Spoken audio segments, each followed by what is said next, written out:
Ito lang magiging makeup ni Crio. Ganyan, guys. Kasi hindi tayo nakakabili ng ano. Huwag mo upload yun Hindi.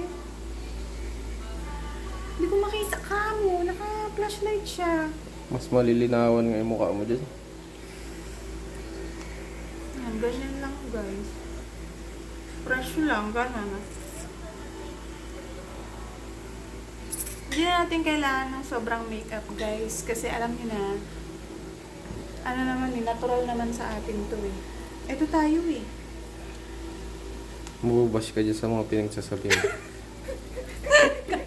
Joke lang yun guys. Maawa kayo. May pamilya ako. Huwag mo naman isobrang ano. Dave, may kita yung Anong mga... pangalan nun sa TikTok yung pulang-pula yung blush on si ano? Yung ano, yung Yung bakla. hiwala yung ngipin. Gogo to ah. Ay, bakit pala may ano. Okay na Dave.